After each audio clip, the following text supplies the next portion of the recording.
হচ্ছে দীপকা, তাতে প্রতিবিম্বিত হয় নিখিলের সূর্য চাঁদ। তোমার চোখ হচ্ছে দীপকা, তাতে প্রতিবিম্বিত হয় নিখিলের সূর্য চাঁদ। তোমার ধমনীতে রতির আরতি বহে তোমার ভাটা, ওরে তোরা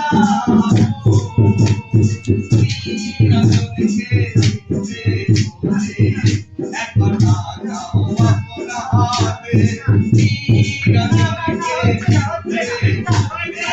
একবার লাগাও আপন হাতে। এইভাবে গান করতে শুনতে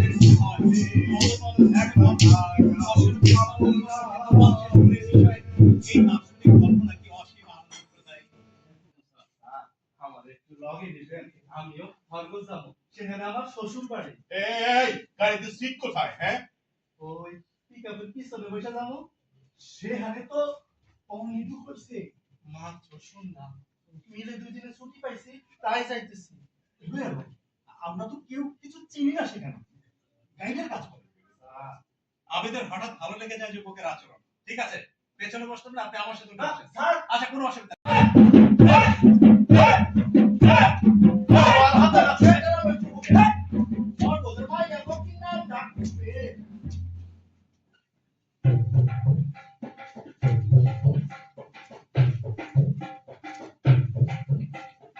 সারা বৃষ্টি আমার গান গাইতে গাইতে গ্রামের পথে নামে তোর বাইন্ধা। আসমান হইল টুডা টুডা জমিন হইল ফাটা, আসমান হইল টুডা টুডা জমিন হইল ফাটা। মেঘরাজা ঘুমাইয়া রইছে তিনটি বছর বেলায়, আল্লাহ মেঘে পানি দিয়ে ছায়া দিয়ে তুই, আল্লাহ মেঘে, আল্লাহ মেঘে, আল্লাহ মেঘে। তখন যুবকেরা পছন্দ করে নেয় মনে মনে, একই তো পাই না।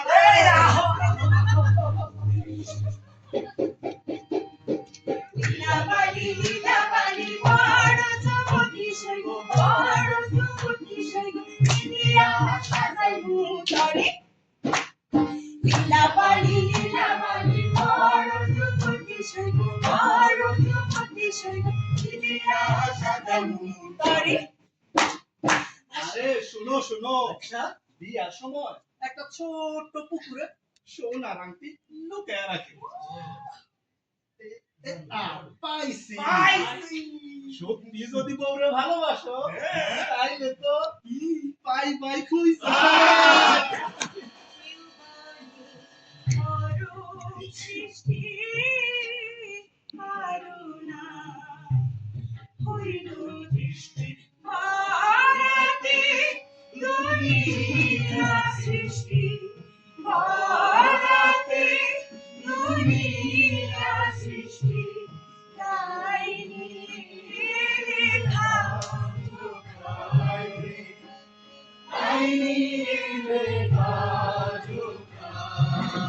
পূর্ণিমায় ভোর বাজে, গ্রাম্য মাউকে খাটে, মধ্যরাতে তার গলার আদেশ পড়ে, এই সোনালি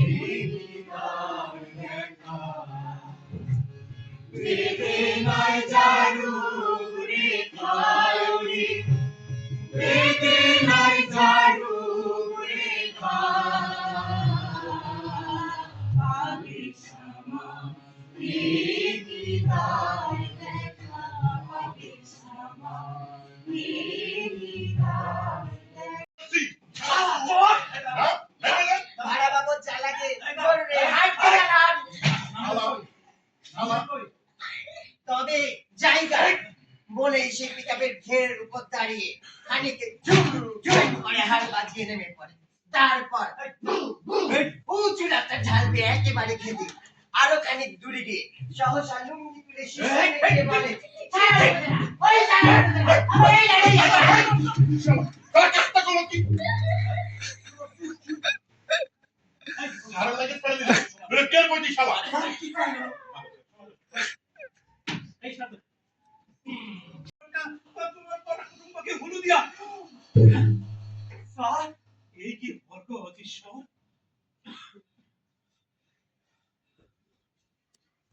ছাড়া সাপ। আমি উদ্ধার করতে তীব্রতা সেদিকে ছুটে যাই। আহ কি সুন্দর হাত, অলপদ্মের মুদ্রায় হাতের উপর ঝিলিক রাখা সবুজে কাঁদতে করি। তো শক্ত ঠান্ডা নারীর হাত, নারীর হাত, যার হাত সে প্যারানোর পাশে সম্পদ আটকে গেছে। দাদুর হাতে দাও।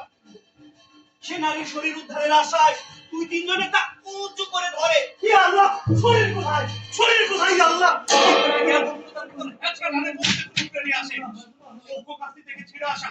হাতের গোড়ায় রক্ত জমাট বাঁধা, কিছু বাড়তি চামড়া ঝুলে থাকে।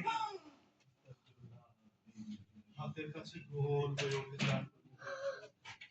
আহা, তুমি কিছু শুভ হঠাৎ চেঁচিয়ে বলে, ও ইসামতের দ্বারে আমার শ্বশুর বাড়ি গো। সে ধ্বংসস্তূপের ভিতর দিয়ে দৌড়াতে থাকে, পিয়ারু পিয়ারু। এ ভাই!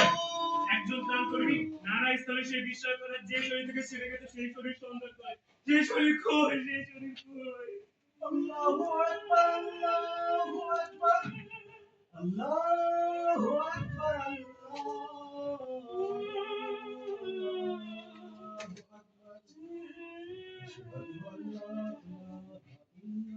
সূর্য ডুবে গেছে। আমি গোলাপি ও বেগুনি বর্ণ মিশেল আকাশের দিকে তুলে ধরে হাত। সূর্যহীন বিশাল আকাশে শূন্য তেলে একটি হাত আরেকটি ছেঁড়া হাত ধরে দাঁড়িয়ে থাকে। তবে তবে গোরস্থানের কাছে কাপড়ে জড়াইয়া রাখা দেই স্যার। বাতাসের বদলে যদি নিঃশ্বাসে আকাশের রং নেওয়া যেত। হাতে মেহেদির ভিন্ন রেখাঙ্কন। কার মুখ খামচে ধরে বাঁচতে চেয়েছিল সে? কি নাম তার? শিলু, মিলু, নুরি, রূপক। তার মৃত্যুর কার্যকারণের সঙ্গে নিজের কোনো যোগ নাই। ক্রুদ্ধ স্বরের আকস্মিক ছবলের সঙ্গে জনপদের সম্পর্ক থাকতে পারে এবং আছে, চরিত্রের নয়। অথচ এই রূপালী চিনিতে দেয়া সবুজ কাঁচের চুরি পরা হাতের নারী গতকাল সন্ধ্যায়, আজ রাতে, সকালে, দুপুর পর্যন্ত বেঁচে ছিল। পূর্ণ শরীরে সেটি ঘরের জানালায় মধ্য গগনে চাঁদ ভেসে যেতে দেখে গেল বসন্তে। তারও বুক গগন চাঁদের টানে জোয়ার সম্ভব হয়ে উঠেছিল। শরীর উদাম করা মানুষ ছিল পাশে।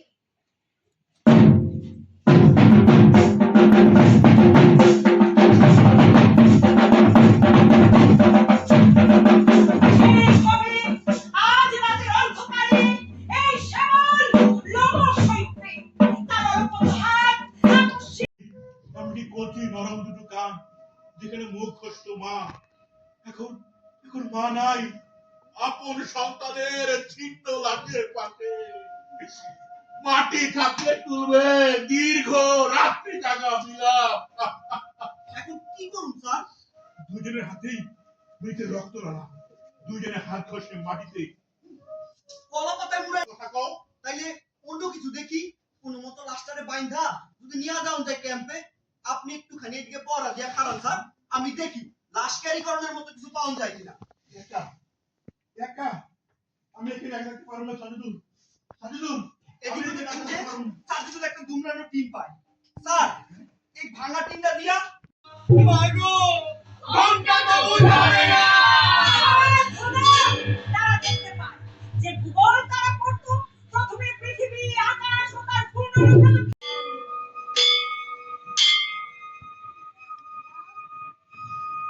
পৃষ্ঠাটা ছেড়ে দাও না নিজাম। স্যার এই নামের ছেলে মেয়েরা এখন তবে আহা, এক নারীর বাড়িতে এক নারী লাল শাড়ি রেখে চলে গেছে। সে কার বউ ছিল? লাল শাড়ির আড়ালে যে রাখে তার বউকে। এ শাড়ির সুতোর কোনো নেই, আমার উত্তাপের গন্ধ একটু চাইলে সে নারী আমির শাড়ির গন্ধ নেয়, তৈরি হয় এক অদেখা বন্ধ নারী। সে কি উড়ে গেছে মৃত্যু উত্তর বিবস্ত্রতার স্মরণে? তবে কেন মৃত নারীকে খুঁজে পাবে তারা এখানে? স্যার দেখেন। স্যার, বইটার ঊর্ধ্বাংশে বিদ্যাক মাল্লা, মাল কোচা মারা, হাত উড়ন্ত চিলের পাতা, কিন্তু আকস্মিক ভাবে মাথাটা নাই। সারা জীবন মাল্লার হাতে ছিল বইটা, বইটা এখন ভয়ঙ্কর প্রতিশোধ নিয়েছে তার উপর। লাশ নামাও, মাথা খুঁজে দেখো। বহু কষ্টে বইটার হাতল খুলে লাশটা নামানো হলো। এই আস্তে আস্তে। কিন্তু বহু খোঁজা হলেও মাথাটা খুঁজে পাওয়া যায় না। এমনকি খুলে যাওয়া না শাড়ির নগ্ন নারীকে বহু খোঁজা হলেও আর দেখা যায় না। স্যার স্যার আমার দুইটা মাথা, একটা বন্ধু কিশোরের অন্যটা প্রৌঢ়ের ভাষা। স্যার, পা নাই তবু মৃত চিৎকারের কাছে কিন্তু নারী কণ্ঠস্বর, কিন্তু পেন্সিল টর্চেলেও কোথাও কিছু দেখতে পায় না। মৃতের পরিতে একাকী ভ্রাম্যমাণ আবির এই আকস্মিক কণ্ঠ শুনে যেন ঘোড়ার পিঠে সওয়ার হয়ে যায়। ওই কোথায় আবিদের কান উড়ে যেন নারী কণ্ঠের বিহি আত্মনাদের দিকে হঠাৎ করে টানে পাবে। আবার মনে হয় শুনতে সুর খুঁজতে খুঁজতে নিজের অজান্তে অন্ধকার আবির আরেক বিখণ্ডিত বৃহৎ ভগ্ন শাখার উপর ভেঙে পড়া পুঁতে রাখা খেজুর গাছের নিচে গিয়ে দাঁড়ায়। সহসা অন্ধকারে ঘুরে দাঁড়িয়ে চিত্তের আবিদের চুল আঁকড়ে ধরে। আমার বাসার বাসাবেন না। দ্রুত সরে এসে টর্চের আলো ফেলে। সেই খেজুর গাছের মাটিতে লম্বমান এক নারী সহস্র হলুদ টাকায় বাকি শরীর অদৃশ্য প্রায়, শুধু মাথা আর দুই হাত ঝুলে আছে। আবিদের গায়ে যে কাপড়টা পানি ঝরে বুক পিট ভিজিয়ে দিয়েছে তাই কণ্ঠকৃত নারীর রক্ত। আমার বাসার বাসায়া দেন আমারে। নিজাম নিজাম তো সেই ভাঙা মসজিদের কাছে। যত তাড়াতাড়ি সম্ভব এই কণ্ঠকৃত নারীকে বাঁচাতে লাফিয়ে ওই গাছের ডাল উঠে যায় সে। তারপর তুলতে তুলতে ওই মুহূর্তে পৌঁছে যায় মুমূর্ষু। আমি একা কিভাবে বাঁচাবো রাত্রে রে? আমার ভীষণ যন্ত্রণা হয় গো দাদা। আমি চোখ খুলে দেখে সবুজ খেজুরের গাছে ভরে গেছে মাটি। তারই ভেতরে সহস্র হরিদ্রাবর্ণ নীলের কাঁটা, আবরো পীতাম্ব কণ্ঠে পিতুকের পাঁজর, অনাবৃত স্থানে সমস্ত কাঁটা চামড়া স্নায়ুর আবরণ পর্যন্ত ভেদ করে হাড় স্পর্শ করেছে। যা বেঁধেছে শরীরে বাকি আর তীক্ষ্ণ নিষ্ঠুরতা অপেক্ষমান। সমস্ত শরীর রক্ত খরঞ্জা হার হয়েছে, এখন মাংস পেশিতে পতন ধরেছে। তার পুরো আবিদের মাংস পেশিতে ঢুকে যায়। খেজুর ছিঁড়ছে যত দিকে তত ভূমিতে সূচের তীক্ষ্ণতা রুমনি এই ইসামতি গাঙের ধারে বাড়ি। আগো আমার কাতমানা বলো উনাঠিনা কইলো আমায় উনার প্রেমী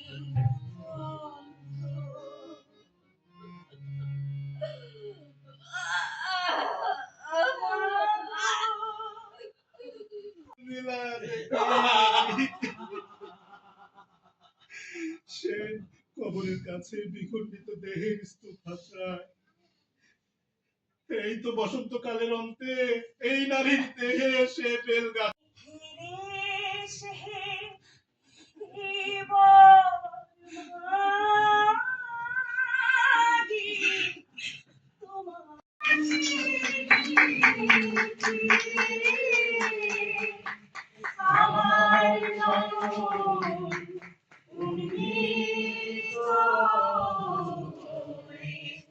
মাতৃস্তন্য সুধা তুল্য